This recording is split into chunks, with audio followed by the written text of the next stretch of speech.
If you're looking for the next must-see movie of the summer, we've got just the recommendation, Detroit. It's based on a true crime story, so we think you'll like it. On a summer night in 1967, amongst the chaos of the Detroit Rebellion, a group of young people were detained by the Detroit PD inside the Algiers Motel. By the end of the night, 3 of them would be dead. Innocent lives were lost, an entire city changed forever. Starring John Boyega, Anthony Mackie, and Algie Smith, and directed by Catherine Bigelow, Detroit premieres in theaters August 4th. Due to the graphic nature of this murder case, listener discretion is advised.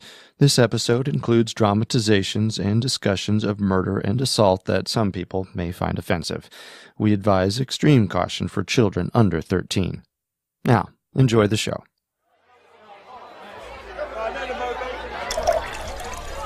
You can just leave it open, thank you. Oh, look, the billiard table's free. So, I don't know about you, but the bullpen's gotten a little crowded for my taste. Tell me about it. And you know what? Half of them honestly think the killer's some mad genius. Well, I don't know about a genius, but... Not you two, Pisciotti. I just think, if it is one killer, there are too many coincidences for him not to have been picking his victims for their similarities. You break. Sorry? Break the rack. Oh, right. So you think alliteration just really turns this guy on? It's not just that. The victim's family makeup, socioeconomic status, religion. Right. He's a sucker for girls on welfare, too.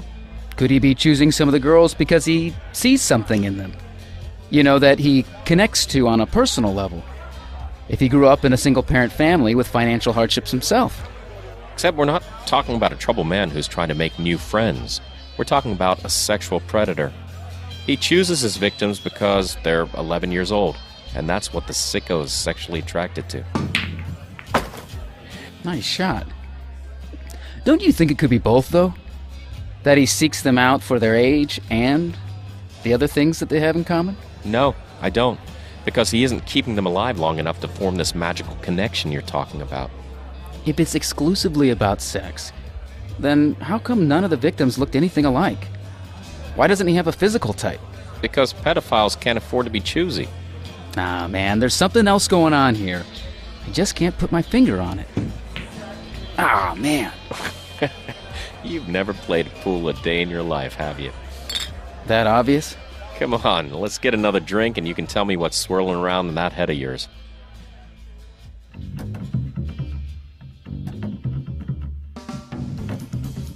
This is Unsolved Murders True Crime Stories. You're listening to our final episode on the Alphabet murders.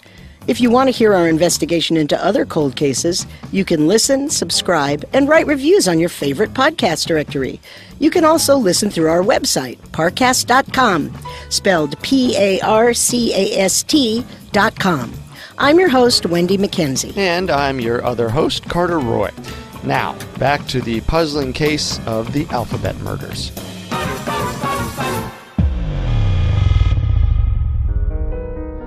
While things may have seemed a little bleak suspect-wise in our previous episode, the following years and decades brought new forensic technology and new suspects. Starting with one just a couple of weeks after we last left off. 10-year-old Carmen Colon, 11-year-old Wanda Walkowicz, and 11-year-old Michelle Maenza were all strangled and raped. Their bodies were each dumped on the shoulders of roads as if tossed from a car. All 3 were abducted off the street, likely in a car, during early afternoons while running errands for their mothers. None of the abductions were witnessed. Both Wanda and Michelle were redressed after they were killed. Carmen was found half-dressed. Autopsies revealed that Wanda and Michelle had both been fed within an hour and a half of their deaths. Wanda had eaten a custard-like substance. Michelle had been fed a cheeseburger, which was further supported by the fact that a witness at a local fast food drive-in saw a man return to a girl in his car resembling Michelle and hand her a bag of food before driving off. White or light-colored cat hair was discovered on each victim, although it's unclear whether this may have been from the girl's own cats. We know at least from Wanda's grocery list that she had a pet cat. Lieutenant Fantagrossi was pretty convinced that the killer was able to lure the girls into his car with the promise of a sweet treat to eat and a cute kitty to play with, though authorities disagreed on whether or not the victims were familiar with their killer before they were abducted. None of the witnesses who saw Carmen running on the freeway the day she was killed got a good look at the man in the car that she was running from. And no one came forward as having witnessed the man who committed Wanda's murder. Only in Michelle's case was anyone able to describe the face of a suspect, but even after 3 witnesses were able to produce and publish detailed police sketches of the man, it led to few interviews and no confirmed suspects. And all of that evidence was purely circumstantial. Police had very little physical evidence. In the 1970s, forensic science was just on the brink of rapid evolution and new techniques. But during the years the murders took place, much of the science, most notably in DNA analysis, was unfortunately unavailable to our detectives. Only by the time of Michelle's murder were police able to collect a partial palm and wrist print from her crime scene. With an experimental technique involving iodine vapor, police transferred an impression of oily residue left from the killer's hand onto a piece of metal and photographed the print to compare the suspects. In today's world, the most important piece of evidence from rape cases is the perpetrator's semen. Indeed, this evidence was initially collected from each crime scene in the expectation that it could prove useful in the future. But in the following few years, the serological evidence, meaning the evidence from bodily fluids from Carmen and Michelle, was used up entirely in the rudimentary analysis and inexact comparisons. All that remained was serological evidence from Wanda's crime scene. Predictably, to those of us living in 2017, it would come to be the most important evidence in the case. Which leads us to Dennis Termini, a 25-year-old Rochester firefighter. 5 weeks after Michelle's death, he was not having a good day. His attempted abduction of a teenage girl at gunpoint that morning hadn't gone well. She refused to stop screaming, and he was forced to flee the scene in search of another candidate. Kodachrome, give us those nice bright colors, give us the greens of summers, makes you think all the world's a sunny day, oh yeah. I got a Nikon camera, I love to take a photograph, so mama don't take... Hi, do I know? Oh my god! There, that garage. Okay.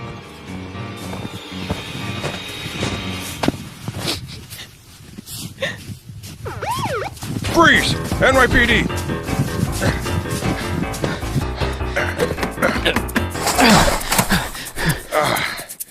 Did you see which way he went? No. I can't hear him either.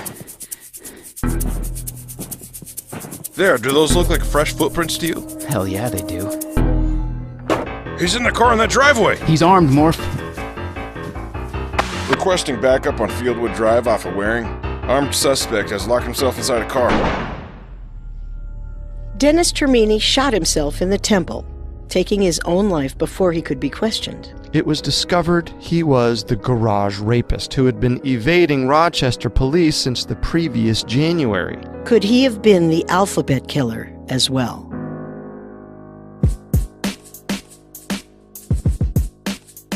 And we'll consider the possibility, but first, let's take a quick break. We'd actually like to recommend a new movie we think our listeners will enjoy, Detroit. It's based on a true story of crime and corruption. On a summer night in 1967, amongst the chaos of the Detroit Rebellion, a group of young people were detained by the Detroit PD inside the Algiers motel. By the end of the night, 3 of them would be dead. Innocent lives were lost, an entire city changed forever, and one man was falsely accused of murder. Starring John Boyega, Anthony Mackie, and Al G. Smith, and directed by Academy Award winner Catherine Bigelow, Detroit premieres in theaters August 4th. Also, coming soon, a new podcast created in collaboration with Annapurna Pictures, Rebellion in Detroit. It's a 3-part miniseries about the 1967 rebellion in Detroit, the same period in which the film is set, and serves as a companion piece to the movie. It's hosted by actor and Detroit native Courtney B. Vance. Listen while we find out what really happened on the streets of Detroit over one hot week in 1967, and why. Now, because you listen to Unsolved Murders, we know we don't need to explain to you how important home security is. But we might need to explain that thousands of people seeking home security get ripped off every day. You get locked in long-term contracts, stuck writing huge checks with no way out. It can cost thousands. That sounds like a true crime to me. But there's a smarter way to protect your home. Simply Safe Home Security. A Simply Safe has no contracts, there's no commitment, no lock-ins, period. Plus, it's wireless and portable with a cellular connection built in. You get professional monitoring with police dispatch so your home is safe around the clock. Best of all, with Simply Safe, 24/7 protection is just $15 a month. Most places charge 3 times that much. I know. And right now, Simply Safe is having its biggest ever summer sale. $100 off the special Safeguard package. Visit simplysafe.com/listen to get this deal. Hurry, the sale ends soon. When we left off, we were wondering if suspect Dennis Termini could be the alphabet killer. 7 of the garage rapist's 9 known victims were between 18 and 25, an older demographic than Carmen, Wanda, or Michelle. The youngest garage victim was 16, and the oldest was in her 40s. That's a pretty wide age range. Doesn't quite denote a certain type of victim. Perhaps his only requirement was that the women were available targets while he was on the prowl. The neighborhood where he typically prowled just so happened to be the neighborhood where both Carmen and Wanda went to school, and where Wanda was last seen alive. Termini also lived half a mile from Michelle's school and her last known location. Termini's car was beige-colored, which matches the description given by motorists of the car pursuing Carmen on the freeway the day she was killed. In Michelle's case, it's also the only thing any of the witnesses who saw the same suspect managed to remember about his car. In Termini's car, police found a map folded in a way that focused on the city of Webster, where Michelle's body was dumped. He also kept his firefighting garb in his car. It was of particular interest to police that Termini was a firefighter. It might explain how he may have lured the girls to go with him, as he could be seen as a figure of authority, and thus an exception to the rule of stranger danger. This theory resonated particularly strongly with Wanda's mother, Joyce Walkowicz, who up until that point had difficulty believing her street-smart daughter would accept a ride from someone she didn't know. Termini remained at the top of the list of possible suspects for decades. But it wasn't until 2007, with the advent of new DNA technology, that Termini's possible involvement could be put to the test. It's a complicated and legally fraught procedure to exhume or disinter a body, and it's rare that police disinter a suspect in an unsolved crime, especially one more than 3 decades old. But a judge approved a search warrant allowing the disinterment of Termini's body. And so, the aging detectives found themselves digging up the corpse of Termini. Once exhumed, forensic scientists extracted materials from Termini's remains for DNA testing against the remaining serological evidence from Wanda's crime scene. Weeks later, detectives received word from the lab. PCR testing shows comparison of reference sample and DNA profile of suspect Termini, Dennis as a confirmed no match. Denegrassi's turning in his grave. 33 years after eliminating himself, Termini was finally eliminated as a suspect. Strangely enough, Termini wasn't the only suspect who killed himself. Let's rewind for a moment. From 2007 back to 1991. Remember Carmen's uncle Miguel Colon? This was the man who fled to Puerto Rico 2 days after Carmen's murder and frustrated police by hiding in the jungle. Right. And he also passed a lie detector test. Well, in February of 1991, almost 20 years after Carmen's death, officers responded to reports of gunshots at the residence of Miguel and Guillermina Colon, Carmen's mother.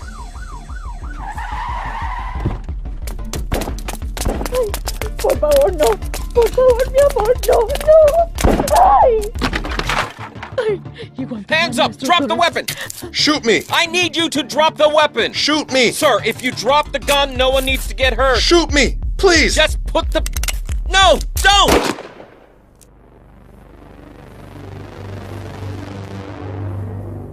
When his demands were not met, Miguel raised the gun to his own head and shot himself. Before Officer Fitch arrived on scene, Miguel had shot his wife Guillermina in the neck and in the arm, and wounded her brother Juan in the chest. Apparently, their injuries were not life-threatening, and both survived. The incident was labeled a domestic dispute, but Miguel's motive for shooting his wife and brother-in-law, seemingly out of the blue, was murky at best.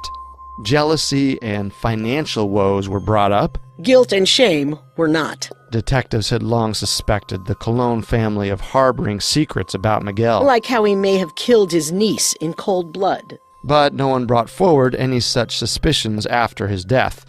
The Colon family was seemingly just as baffled by Miguel's sudden violent suicide as everyone else. So he lives a non-violent life for 44 years, never hurting a fly, and then one day, for no apparent reason, shoots 2 family members and kills himself. Seems a little far-fetched. Psychologists and criminal profilers would likely agree with you, as research has found that domestic violence is seldom an isolated incident. Several detectives have been convinced that Miguel was Carmen's killer ever since he fled the country following her murder. Now seems as good a time as any to examine some reasons the murders weren't necessarily the work of a single killer. One reason is how different Carmen's case was from the other victims' cases. Well, unlike Wanda and Michelle, Carmen's autopsy did not find she had eaten within a couple hours of her death, so the killer didn't feed her. The fact that anyone was able to witness Carmen running away from her abductor on the highway means that for at least a moment, he lost control of her. Remember the woman who saw Michelle in a car at the drive-in, waiting for the suspect to return? Or the would-be Good Samaritan who witnessed Michelle with the same suspect when he saw a car on the shoulder of the highway and stopped to see if he had a flat. Neither of those witnesses saw evidence of Michelle resisting in any way. She didn't get out of the car at the drive-in. She didn't signal to either witness that she needed help. It creates a picture of a killer with full psychological control over his victim. At least, presumably before he assaulted her. On the other hand, it could be that witnesses saw Michelle when she didn't yet realize there was anything to be afraid of. Carmen was undoubtedly in a different position if she was half nude when she was seen running from her attacker's car. But most notably were the differences in the way her killer murdered her and disposed of her body. While all 3 girls were strangled with a similar item, Wanda and Michelle were strangled from behind, but Carmen's killer was facing her as he strangled her.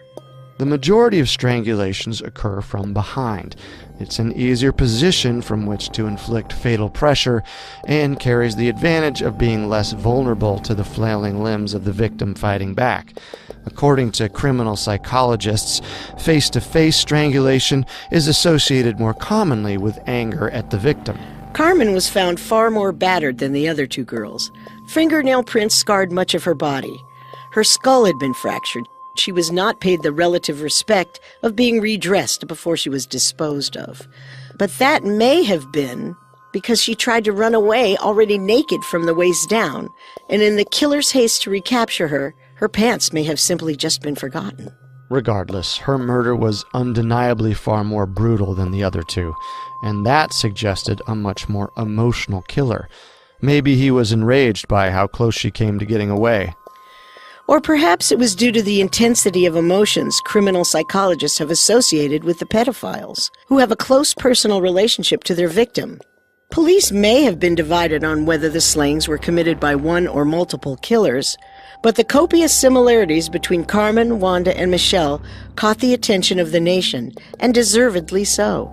The idea of a pedophilic killer with a perverse alphabetic obsession who may have been leaving some kind of cryptic message for police picked up thematically where the Zodiac killer left off. It sets wheels turning in the minds of many. Individual theories and speculations regarding the twisted alphabet killer can still be seen online today in various forums and blogs. Theorists noted that C, M, and W happen to be the 3rd, 13th, and 23rd letters of the alphabet. One postulate to the double initial theory proposed that C, W, and M may have been an abbreviation for "come with me."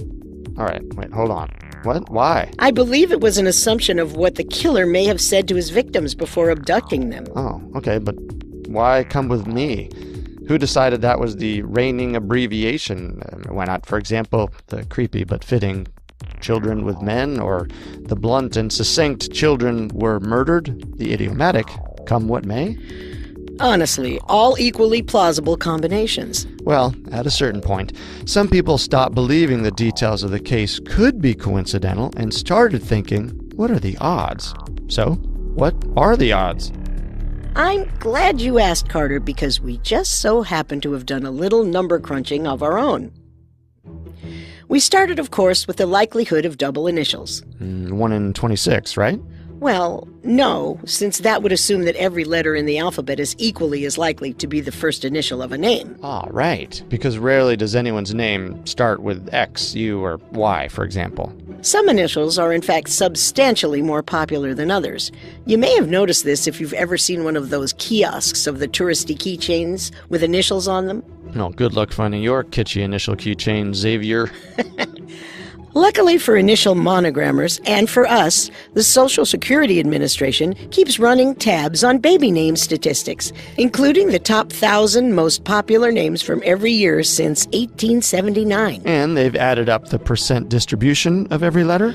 Well, technically that wouldn't be the most accurate representation considering how drastically naming trends have changed since 1879, when the name Bertha enjoyed a spot in the top 10. We use stats from 1961 and 1962 since they encompass our 3 victims' dates of birth. Well, how about last names? For that, we use the 2000 U.S. Census table of all valid last names that appear 100 or more times, which covers 90% of total surnames. Ugh, it's starting to get a little mathy. I know. Sorry. Bear with me for a second. Suffice it to say that the odds of a girl born in the U.S. in 1961 or 1962 having double initials is around 5.6% overall. But it is important to note that the statistic is for double initials occurring at random chance and doesn't factor in the greater likelihood of parents choosing alliterative initials. And one needn't look any further than the Kardashians to see the popularity of matching monikers. So, if the odds of each girl having double initials are at least 5.6%, the chance of all 3 victims having double initials is 0.017%. In other words, super unlikely. Well, don't forget that their bodies were found in towns with the same initial as their names. Again, at first, this might seem like a slimmer chance without exact context. There are 35 townships in Monroe and Wayne counties where all the bodies were found, but only 13 different possible first letters for towns. 3, or 8.5% of these, start with M, and 5, or 14.3% of them, began with W. And what about C? It's often publicized that Carmen was found in Chillyriga area, 15 minutes southwest of Rochester. I'm not counting it as a coincidence, but upon adding the likelihood that Michelle and Wanda would both be found in towns with their initials, our odds come to 0.00035. In other words, it's highly probable that the killer was targeting girls with double initials and that it was all part of his grand plan. And we can't discount the victims' personal similarities. Catholic families, single mothers receiving government assistance. My major problem with the hype surrounding the odds comes down to these similarities. First of all, Catholicism was and still is the most common religion in New York. According to a 1990 survey, 32% of all people in Monroe County were found to be Catholic. The numbers aren't available for Monroe County, specifically in the 1970s, but Catholicism in the U.S. as well as in New York saw little measurable change from 1970 to 1990. So let's go with 32%. Not too bad of odds if you're gambling. Around 15% of children were raised by single parents in Rochester from 1971 to 1973. Considering the financial limitations of a single-parent household, it should come as no surprise that 99% of those families were below poverty level. So the likelihood of 3 victims with all those similarities? First, let me just say that in an interview with Richard Pisciotti, he said that in 1973, he ran a statistical analysis on the odds that the case similarities were a coincidence. It was off the scale. You'd have a better chance statistically of winning the lottery in 3 states on the same day. The day you also got struck by lightning. Other things you're much less likely to do than the odds of the double initial murders being completely coincidental: have identical triplets and become an astronaut. Are the odds of all these coincidences crazy? Yes. Does that mean they aren't coincidental? No.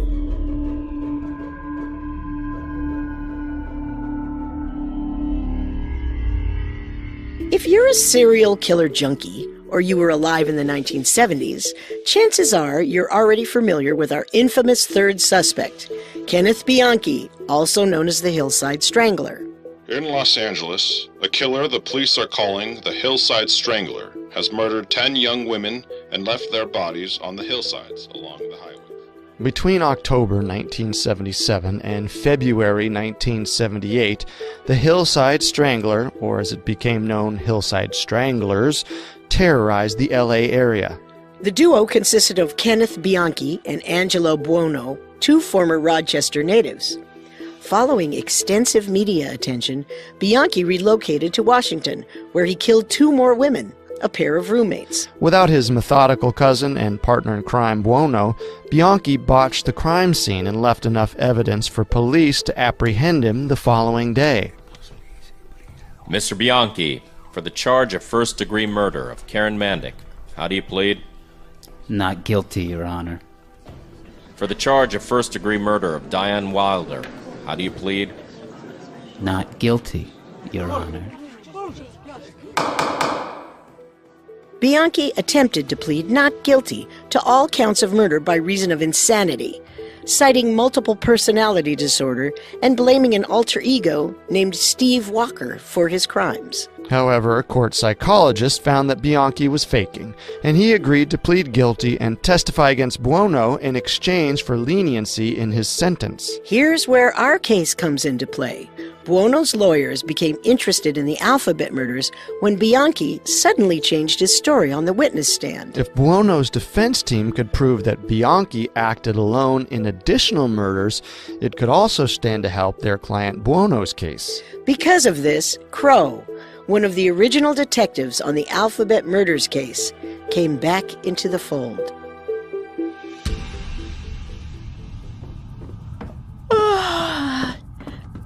Patrick, sweetheart, have you been up all night? At first I thought it was just a political thing, that they were coming to us, just a defense attorney exhausting every angle. I mean, I knew the MO was similar, but I had no idea. This is about the 3 girls? All of Bianchi's victims were sexually assaulted, strangled with a smooth ligature, and then dumped off of roadsides in the open with no attempt to conceal them.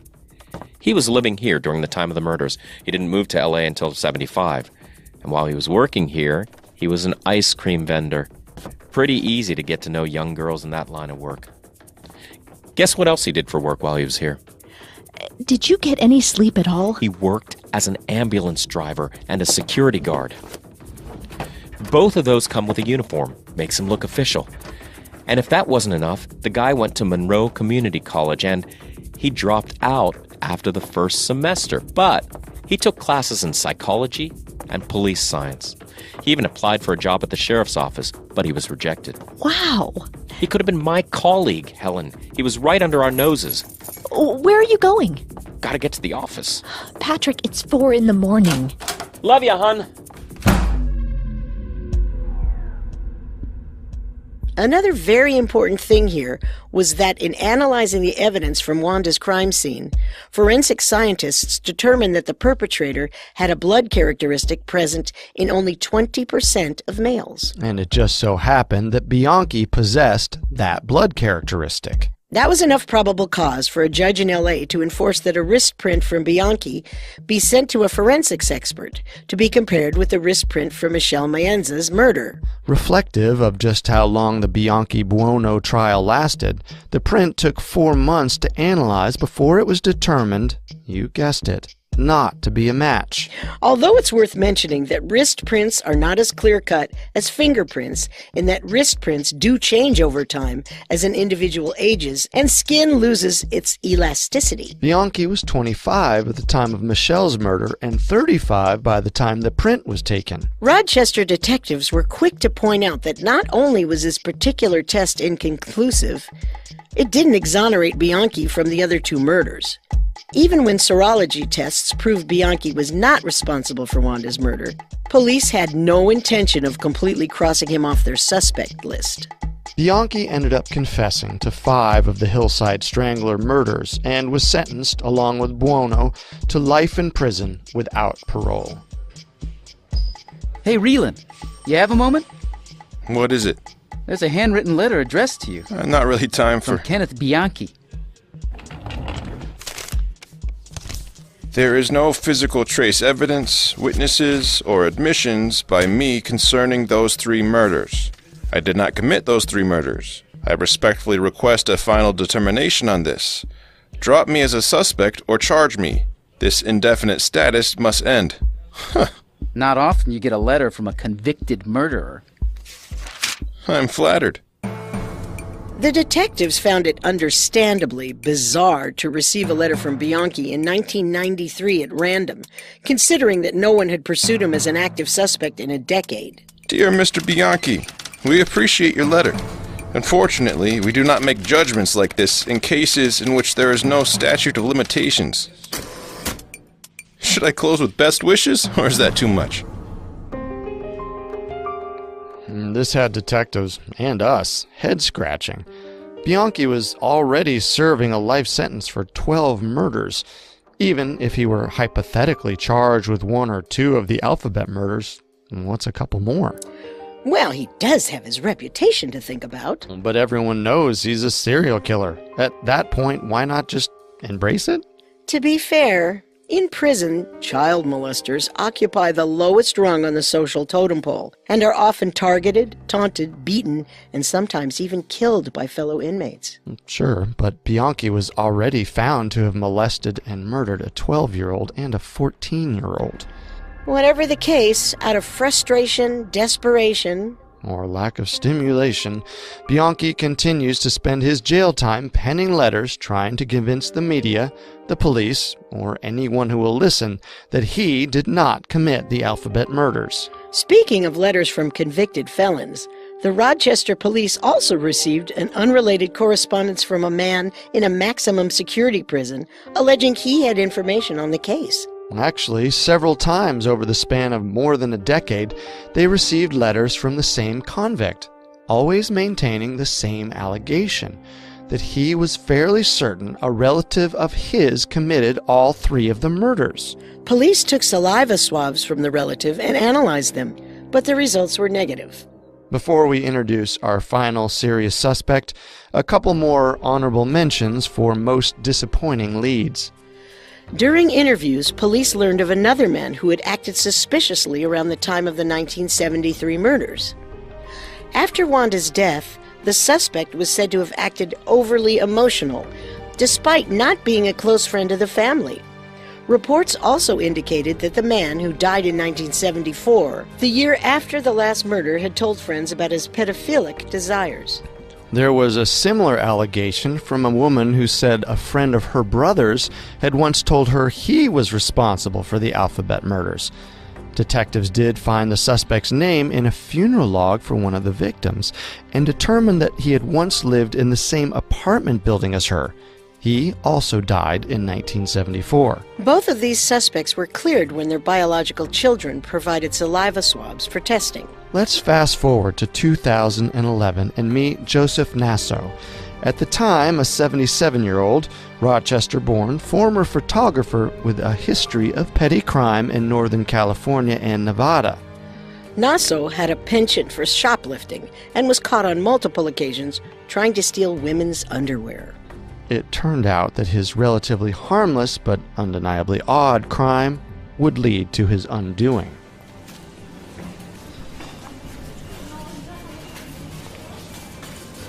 Have a nice day.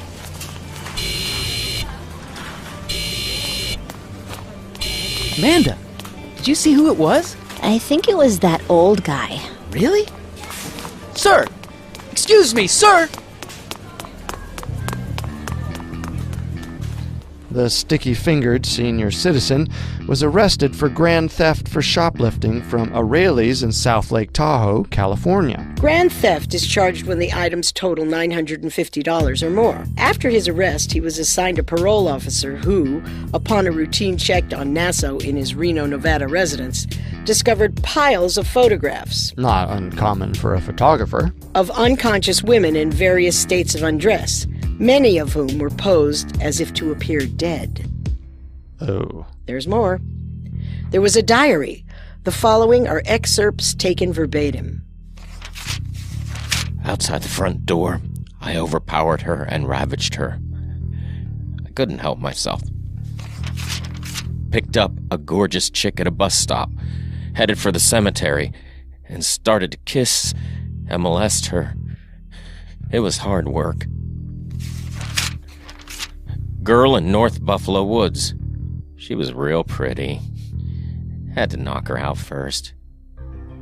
North Buffalo Woods likely refers to Buffalo, New York, which is about an hour's drive from Rochester. The Rochester 1958 entry corresponds directly to an article from that year in the Democrat and Chronicle. Nassau, then 24 years old, was charged with second-degree assault and attempted rape after he offered a local woman a ride home from a bus stop. She said she had met him previously at a dance. Aside from the obvious reasons, this was significant. It established Nassau as being in the business of offering women rides home and sexually assaulting them in his car. At least one of them was a woman he knew beforehand. Original detectives Pisciotti and Crow had a conversation about Nassau's diary and came to the conclusion that some of the victims he referred to could have been young girls. But we haven't even gotten to the murder part yet.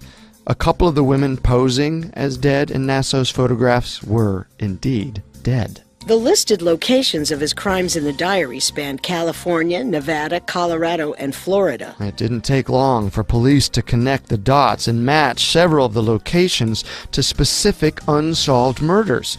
A year after Nassau's probation officer found the diary, Nassau was charged with the murders of 4 female prostitutes. Roxanne Rogash, Pamela Parsons, Tracy Tafoya, and wait for it, Carmen Colon. A Carmen Colon completely unrelated to our 10-year-old Rochester Carmen Colon. Even we double initial significant skeptics were a little floored by the odds. Although we'll add a quick footnote that Colon is a fairly common Puerto Rican surname, and Carmen is a fairly common Spanish first name. While he was only convicted of those 4 victims at his trial, Nassau was later linked to 2 more victims, neither of whom had double initials. It's important to note that Nassau has been deemed the alphabet killer of California, but he's not been linked with any irrefutable evidence to the killings of Carmen, Wanda, or Michelle. Those victims were much younger than his victims. It goes without saying, though, that our Monroe County detectives had quite a few reasons to investigate Nassau for Rochester's own alphabet murders. However, it turned out to be a false lead. Well, this time we'll spare you the exact details of how it went down, but Joseph Nassau became the 4th serious suspect that was cleared by DNA testing. Police have yet to identify the 4 other entries in Nassau's diary list. Plus, the guy could have committed dozens more murders. I don't think so. While the alphabet murders remain unsolved, the case is unique in that it's never truly become cold. In the past 45 years, new leads have continued to be generated and investigated with surprising regularity. It remains the most heavily investigated case in Rochester's history. Detectives interviewed over 800 suspects.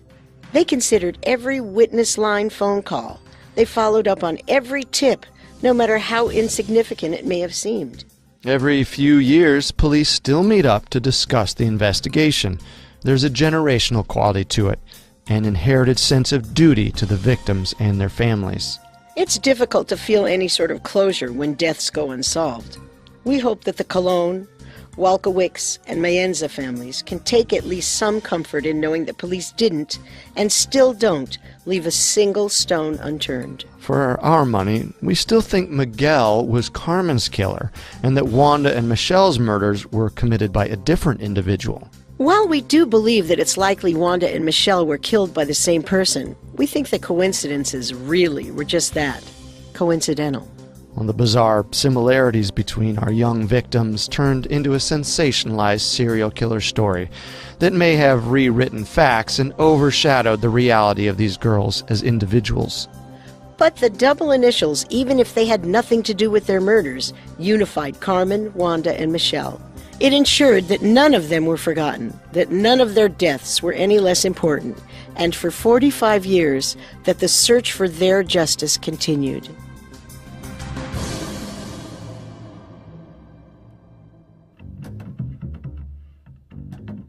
Don't forget to subscribe to Unsolved Murders, True Crime Stories on iTunes, Google Play, SoundCloud, Stitcher, or any other podcast directory.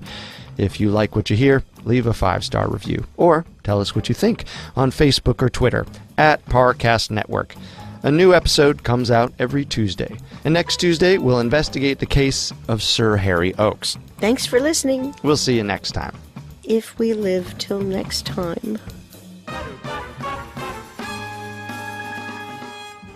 Unsolved Murders, True Crime Stories was created by Max Cutler, is a production of Cutler Media, and is part of the Parcast Network.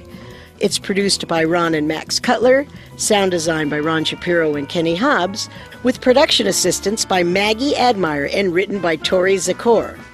Unsolved Murders, True Crime Stories stars Carter Roy and Wendy McKenzie. The amazing cast of voice actors include, by alphabetical order, Harris Markson, Nicholas Massou, Manu Narayan, and Vanessa Richardson.